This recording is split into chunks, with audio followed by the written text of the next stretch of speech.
بسم اللہ الرحمن الرحیم۔ نمرود کی آگ نکلنے کے بعد حضرت ابراہیم علیہ السلام نے ملک شام کا رخ کیا اور وہیں زندگی بسر کرنے لگے۔ اس شہر میں آ کر حضرت ابراہیم علیہ السلام کا واسطہ ایسے لوگوں سے پڑا جو کہ بڑے خوبصورت اور اعلیٰ شان و شوکت والے کپڑے پہن کر کسی جگہ روانہ ہو رہے تھے۔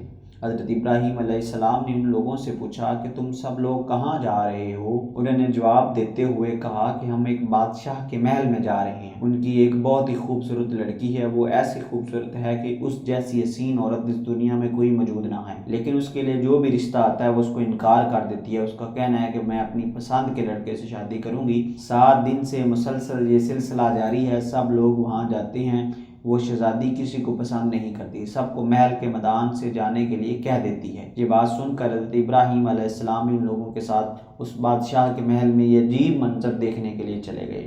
جب سب لوگ اس محل کے میدان میں آ کر بیٹھ گئے تو وہ شہزادی اپنی نوکرانیوں کے ساتھ بہت اچھے لباس اور چہرے کو ڈھانپ کر ایک بڑے سے برتن میں سونے چاندی کے جواہرات لے کر محمول کے مطابق سب لڑکوں کو دیکھنے لگ گئی۔ شہزادی نے دور سے دیکھا کہ آج ان لڑکوں میں ایک ایسا لڑکا ہے جس کی پیشانی نور سے چمک رہی تھی۔ شہزادی نے اس لڑکے میں عجیب کشش محسوس کی تو وہ ابراہیم علیہ السلام کے پاس آئی اور سونے چاندی سے بھرا ہوا برتن حضرت ابراہیم علیہ السلام کی گود میں ڈیل دیا اور واپس جا کر اپنے والد کے ساتھ تخت پر بیٹھ گئی۔ حضرت ابراہیم علیہ السلام کو بادشاہ کے سامنے لایا گیا تو بادشاہ نے اپنی لڑکی سے کہا، اے میری پیاری بیٹی، تیری پسند بہت ہی اچھی ہے، تو نے تو نیک پرہیزگار لڑکے کو پسند کیا ہے۔ یہ لڑکا مجھے مالی لحاظ سے غریب لگتا ہے، اس لیے بادشاہ نے لڑکی سے کہا، اے میری بیٹی، یہ غریب اور پردیسی لڑکا ہے، اسے شادی نہ کرو۔ وہاں جو لوگ بیٹھے ہوئے تھے انہوں نے بادشاہ کی بیٹی سے حضرت ابراہیم علیہ السلام کی شادی کرنے کے لیے ہاں کروا دی۔ شادی کا سارا خرچہ بادشاہ نے دونوں طرف سے خود کیا۔ بادشاہ کی لڑکی کی شادی کا چرچا سارے شہر میں ہو گیا۔ ناظرین گرامی، اس شہزادی کا نام سارہ السلام علیہ تھا۔ کچھ روایات میں یہ بیان کیا گیا ہے کہ سارہ اور اماں ہوا ایسی خواتین تھی جو کہ انتہا کی حسین و جمیل تھی۔ حضرت ابراہیم علیہ السلام کی شادی کو ابھی 40 دن گزرے تھے کہ آپ علیہ السلام ملک مصر کی طرف ہجرت کی۔ مصر میں اس وقت قبطیوں کی حکومت تھی اور یاد ہے قبطیوں کے ہر بادشاہ کو فرعون کے لقب سے پکارا جاتا تھا۔ کچھ لوگ سمجھتے ہیں کہ فرعون خاص اس بادشاہ کا نام تھا جو حضرت موسیٰ کے زمانے میں تھا، جبکہ فرعون کسی بھی بادشاہ کا نام تاریخ میں نہیں رہا۔ فرعون ایک لقب ہے جو کہ قبطیوں کے تمام بادشاہوں کے لیے بولا جاتا ہے۔ اس وقت عمرو بن امرت القیس وہاں کا فرعون بادشاہ تھا۔ سفر پر جاتے ہوئے لوگوں نے حضرت ابراہیم علیہ السلام کو کہا، اے ابراہیم علیہ السلام، اپنی بیوی کو ساتھ لے کر نہ جاؤ۔ مصر کا بادشاہ عورتوں کا بے حد شوقین ہے اور وہ عورتوں کو اپنی ہوس کا شکار بنا لیتا ہے۔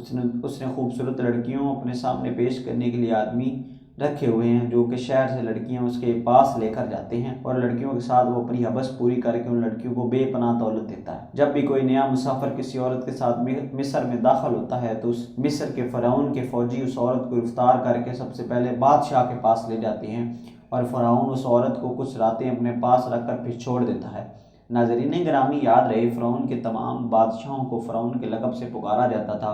لوگوں کی بات سن کر حضرت ابراہیم علیہ السلام کے دل میں یہ بات آئی کہ میں تو کافی بوڑھا ہو گیا ہوں اور سارا بے حد حسین و جمیل ہے، ایسا نہ ہو کہ جو یہ لوگ کہہ رہے ہیں وہ سچ نہ ہو جائے۔ اس ڈر سے حضرت ابراہیم علیہ السلام نے ایک بڑا صندوق لیا، اس میں اپنی بیوی کو بند کر کے اس صندوق کو تالا لگا کر ایک اونٹ کے اوپر رکھ دیا۔ حضرت ابراہیم علیہ السلام قافلے والوں کے ساتھ شہر میں پہنچ گئے تو وہاں کے شہر والوں نے صندوق کھولنے کی کوشش کی۔ حضرت ابراہیم علیہ السلام نے شہر کے لوگوں کو صندوق نہ کھولنے کے لیے کہا اور فرمایا کہ تم اس صندوق کو مت کھولو، اگر تم اس کے بدلے سونا چاندی بھی وصول کرنی ہے تو میں وہ بھی دینے کو تیار ہوں۔ جب شہر کے لوگوں نے حضرت ابراہیم علیہ السلام کی یہ بات سنی تو ان کے دل میں یہ بات آئی کہ ان صندوق میں ایسی کیا چیز ہے جس کے بدلے یہ آدمی ہم کو سونا چاندی دینے کے لیے تیار ہے۔ انہوں نے کہا کہ ہم ان صندوق کو ضرور چیک کرنا چاہتے ہیں، اس میں کیا ہے۔ شہر کے لوگوں نے ضد کرتے ہوئے اس صندوق کو کھول دیا تو انہوں نے دیکھا کہ ایک حسین و جمیل عورت اس صندوق میں بند کی تھی۔ انہوں نے کبھی اتنی حسین و جمیل عورت نہ دیکھی۔ انہوں نے جب حضرت ابراہیم علیہ السلام اور سارہ کو لیا اور فرعون بادشاہ کے سامنے پیش کیا، جب بادشاہ کی نظر سارہ پر پڑی تو بادشاہ نے حضرت ابراہیم علیہ السلام سے دریافت کیا کہ یہ عورت آپ کیا ہیں؟ حضرت ابراہیم علیہ السلام جواب دیتے ہوئے فرمایا، یہ میری بہن ہے۔ حضرت ابراہیم علیہ السلام کا جواب سنتے ہی مصر کے بادشاہ نے کہا، کیا تم اپنی بہن مجھ کو دے دو؟ حضرت ابراہیم علیہ السلام نے کہا کہ وہ خود جو فیصلہ کر لے مجھے منظور ہے۔ سارہ نے کہا، میں پناہ مانگتی ہوں اللہ تعالیٰ سے۔ بادشاہ حضرت سارہ کے حسن کے بارے میں اپنے کرندوں سے آگاہ ہو چکا تھا، اس کی نیت جو پہلے ہی خراب تھی وہ اب اس کا ارادہ اور زیادہ برا ہو گیا تھا۔ اس نے حکم دیا کہ لڑکی کو نہلا دھلا کر لباس فاخرہ پہنا کر میری خلوت گاہ لے آؤ۔ ملعون کے حکم کی تعمیل کی گئی۔ جب حضرت سارہ کو تیار کر کے فرعون کی خلوت گاہ میں پہنچا دیا گیا تو وہاں پر اللہ کے حضور عبادت میں مصروف ہو گئے۔ صحیح بخاری کی حدیث نمبر 2213 میں یہ واقعہ تفصیل سے درج ہے۔ چنانچہ فرعون خلوت گاہ پہنچا اور حضرت بی بی سارہ السلام علیہ السلام کی عبادت ختم ہونے کا انتظار کرنے لگی۔ حدیث مبارکہ کے الفاظ ہیں کہ حضرت بی بی سارہ السلام اللہ علیہ نے اللہ پاک سے یوں دعا کی، اللہ اگر میں تجھ پر اور تیرے رسول پر ایمان رکھتی ہوں اور میں اپنے شوہر کے سوا اپنی شرمگاہ کی حفاظت کی ہے تو مجھ پر ایک کافر کو مسلط نہ کر۔ روایات میں اس طرح بیان کیا گیا ہے کہ اللہ تعالیٰ نے اسی وقت جبرائیل علیہ السلام کو بھیجا اور فرمایا کہ حضرت ابراہیم علیہ السلام کی آنکھوں سے پردہ ہٹا دو تاکہ وہ اپنی عورت کو دیکھ سکے۔ بادشاہ مصر اور سارہ جو بات چیت کر رہے وہ حضرت ابراہیم علیہ السلام خود دیکھیں اور سن سکیں۔ فرعون مصر حضرت سارہ کو اپنی طرف مائل کرنے کی کوشش کرتا رہا پر ہر بار ناکام ٹھہرا۔ پھر اس نے سارہ بی بی کے ساتھ زبردستی کرنا چاہی تو اللہ تعالیٰ کی طرف سے زمین پھٹ گئی۔ بادشاہ مصر اپنی زانوں تک زمین کے اندر گھس گیا اور جب اس کا کوئی چارہ نہ چلا تو اس نے سارہ بی بی کو کہا یہ عورت جادوگر ہے۔ حضرت سارہ نے جواب دیتے ہوئے کہا اے بدقسمت بادشاہ، میں جادوگر نہیں ہوں، میرا خاوند حضرت ابراہیم علیہ السلام اللہ کا بہت اچھا دوست ہے، اللہ غفور الرحیم ہے، سب کچھ دیکھنے والا ہے اور ظاہر و پوشیدہ کو اچھے طریقے سے جان جاتا ہے۔ میرا خاوند اللہ تعالیٰ سے یہ دعا کر رہا ہے کہ تیری بری نیت میری طرف سے ٹل جائے۔ ہر بار اللہ تعالیٰ اپنے دوست کی دعا قبول کر رہا ہے اور سارہ بی بی کی زبان سے الفاظ سن کر مصر کے بادشاہ نے توبہ کر لی تو اللہ تعالیٰ نے اس کو زمین سے باہر نکال دیا، اور جب وہ زمین سے باہر نکل آیا تو پھر اس کی نیت خراب ہوئی تو اس نے سارہ کو بد نظر سے دیکھا تو اللہ تعالیٰ کے حکم سے اس کی نظر جاتی رہی، اور جب وہ آنکھوں سے نبینا ہو گیا تو اس نے سارہ سے کہا اے بی بی اللہ تعالیٰ سے دعا کرو ہمیشہ کے لیے اس کی بدکاری سے بچ جاؤں۔ حضرت سارہ نے بادشاہ مصر کے اللہ تعالیٰ سے دعا کی اللہ اس زانی شخص کو سیدھا راستہ دکھا دے۔ اللہ تعالیٰ نے حضرت سارہ بی بی کی دعا قبول کرتے ہوئے اس کی آنکھوں کی بنائی واپس لوٹا دی۔ جب اس کی آنکھیں ٹھیک ہو گئی تو اس نے ایک بار پھر حضرت سارہ کی طرف بدکاری کرنے کی کوشش کی تو اس بار اس کا سارا جسم ایک جگہ پر رک گیا۔ اس بار پھر حضرت سارہ نے دعا کی درخواست کی تو سارہ نے جواب دیتے ہوئے کہا اے بدقسمت، تو اپنی حرکتوں سے باز نہیں آ رہا، یہ سب دعا میرا خاوند کر رہا ہے، اب اس کی مرضی ہے کہ وہ تیرے لیے دعا کرتا ہے یا نہیں۔ بادشاہ کے مصر نے حکم دیا حضرت ابراہیم علیہ السلام کو میرے سامنے لاؤ۔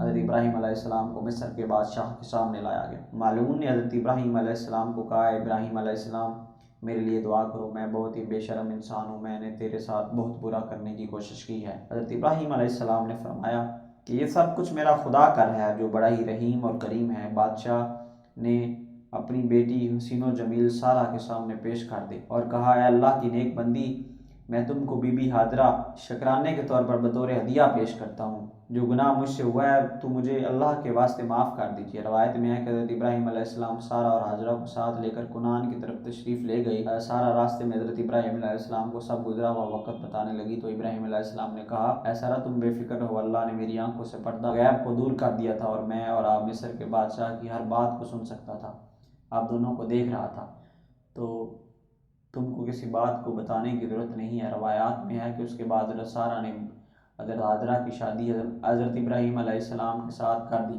مصر سے آئے ہوئے 10 سال گزر گئے تھے کہ اللہ تعالیٰ نے سارہ حضرت ابراہیم علیہ السلام کو ابھی تک اولاد کی نعمت سے مالا مال نہیں کیا تھا، یہاں تک کہ اللہ تعالیٰ نے حضرت ابراہیم علیہ السلام کو داد کرنے کا وعدہ کیا ہوا تھا۔ سارہ نے حضرت ابراہیم علیہ السلام کو کہا ابراہیم علیہ السلام مجھ کو کوئی امید نظر نہیں آتی، اللہ تعالیٰ مجھ کو اولاد دے دے گا۔ روایات میں ہے کہ حضرت ابراہیم علیہ السلام کی حاضرہ کے ساتھ شادی 1 سال بعد ہی اللہ تعالیٰ نے حضرت حاجرہ کے بطن سے حضرت اسماعیل کو پیدا کیا۔ کتاب زواج انبیاء جب حضرت ابراہیم علیہ السلام کی عمر 100 سال اور حضرت سارہ کی عمر 90 سال پہنچی تو اللہ تعالیٰ نے حضرت سارہ کو ایک بیٹے کی نعمت سے نوازا جس کا نام اسحاق علیہ السلام رکھا تھا، جس کا ذکر قرآن پاک میں اس طرح بیان کیا گیا ہے کہ ہم نے سارہ کو اسحاق کی اور اس کے بعد یعقوب کی خوشخبری دی۔ سارہ نے کہا اے میرے خدا، میرے گھر بچہ ہوگا اور میں اور میرا شوہر تو بوڑھے ہو چکے ہیں، یہ بڑی ہی عجیب بات ہے۔ انہوں نے کہا کہ تم اللہ کی قدرت کو تعجب کرتی ہو، اے اہل بیت تم پر اس کی برکتیں اور رحمتیں ہیں۔ روایات میں ہے جب حضرت اسحاق کی ولادت ہوئی تو حضرت اسماعیل علیہ السلام کی عمر تقریباً 13 یا 14 سال کی ہوگی۔ کچھ روایات میں ہے حضرت ابراہیم علیہ السلام کی ان شادیوں کے علاوہ 2 اور شادیوں کا ذکر بھی کیا جاتا ہے۔ حضرت ابراہیم علیہ السلام کی 4 بیویاں تھیں۔ روایات میں ہے کہ حضرت سارہ کا جب وصال ہو گیا تو حضرت ابراہیم علیہ السلام نے تیسری شادی کر لی تھی، کنتورہ تھا۔ اس بیوی نے حضرت ابراہیم علیہ السلام کو اللہ تعالیٰ نے 6 لڑکوں سے نوازا تھا۔ اس کے بعد حضرت ابراہیم علیہ السلام کے نکاح میں ایک اور عورت بھی آئی جس کا نام حجورہ تھا۔ روایات میں ہے کہ اس عورت کے بطن سے اللہ تعالیٰ نے حضرت ابراہیم علیہ السلام کو 7 بیٹیوں کی خوشی سے مالا مال کیا تھا۔ اس طرح کی ویڈیوز دیکھنے کے لیے ہمارے چینل کو لائک کریں، سبسکرائب کریں اور بیل کے آئیکن کو دبا دیں۔